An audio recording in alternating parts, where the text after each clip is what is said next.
Les libertaires et les libéraux s'entendent comme larron en fouettard. C'est la conversation que j'ai eue un jour avec Cohn-Bendit. Je lui ai dit, mais finalement, tu es le père spirituel de Giscard. Il me dit parfaitement.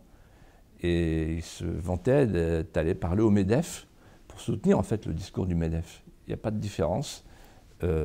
C'est une forme de capitalisme débridé qui est partagé comme conviction par les uns et par les autres.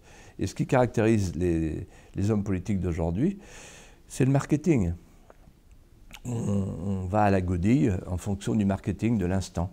Je raconte comment Sarkozy, par exemple, écoutait son alchimiste. Il le faisait venir dans son bureau, Patrick Buisson. Patrick Buisson déposait ses cornus, l'alchimiste, le vert, le rouge, les liquides. C'était les résultats des sondages. Et puis ensuite, il faisait les mélanges et ça donnait l'identité nationale. « Ah, je ne peux pas dire ça », dit Sarko.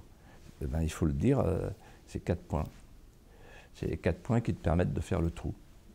Non, je ne peux pas, parce que ça, l'identité nationale, on va dire c'est Vichy, c'est tout ça. Ben, il faut le dire, si tu ne veux pas le dire, tu ne le dis pas, mais à ce moment-là, tu perds.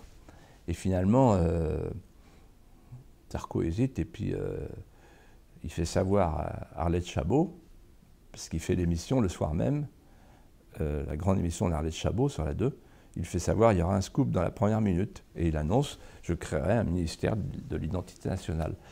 Alors la droite applaudit, les gens se disent quand même formidable, il nous a entendus, il nous a compris. En fait, il s'en fout complètement. Simplement, c'est l'alchimiste qui lui a dit « dis ça si tu veux prendre 4 points ». Voilà. C'est comme ça que ça marche. Ça ne marche pas autrement. C'est très simple finalement. Ça marche comme des petits boutiquiers de Super U.